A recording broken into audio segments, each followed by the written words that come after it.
ഇന്ന് നമുക്ക് കുട്ടികളുടെ ഫേവറേറ്റ് ആയിട്ടുള്ള ചോക്ലേറ്റ് ഡോണറ്റ് ഉണ്ടാക്കിയെടുക്കാം. അപ്പോൾ എൻ്റെ കയ്യിൽ ഫുഡ് പ്രോസസ്സർ ഉള്ളതുകൊണ്ടാണ് ഇതിൽ ചെയ്തെടുക്കുന്നത്. അല്ലാത്തവർക്ക് കൈവച്ച് കുഴച്ചെടുക്കാവുന്നേ ഉള്ളൂ. അപ്പോൾ ഇതിലോട്ട് 2 കപ്പ് മൈദ, 2 teaspoon yeast, 2 table spoon sugar, ആവശ്യത്തിന് ഉപ്പ്, 1 എഗ്ഗ്, 3/4 കപ്പ് പാല്, കുറച്ച് ഓയിലും കൂടെ ചേർത്ത് ഒന്ന് സ്മൂത്താക്കി എടുത്ത് 2 hours റെസ്റ്റ് ചെയ്യാൻ വെക്കുന്നുണ്ട്. അതിനുശേഷം ഈ മാവ് എടുത്ത് പരത്തി ഒരു സ്റ്റീൽ ബൗളോ സ്റ്റീൽ ഗ്ലാസ്സോ അല്ലെങ്കിൽ കുക്കി കട്ടേഴ്സ് ഒക്കെ ഉണ്ടെങ്കിൽ അത് വെച്ച് കട്ട് ചെയ്തെടുക്കാം.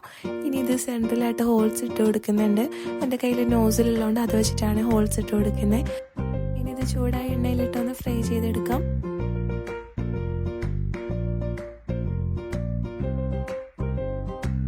ഞാനിവിടെ കുറച്ച് ഡാർക്ക് ചോക്ലേറ്റ് എടുത്ത് ഡബിൾ ബോയിൽ ചെയ്ത് എടുത്തിട്ടുണ്ട്.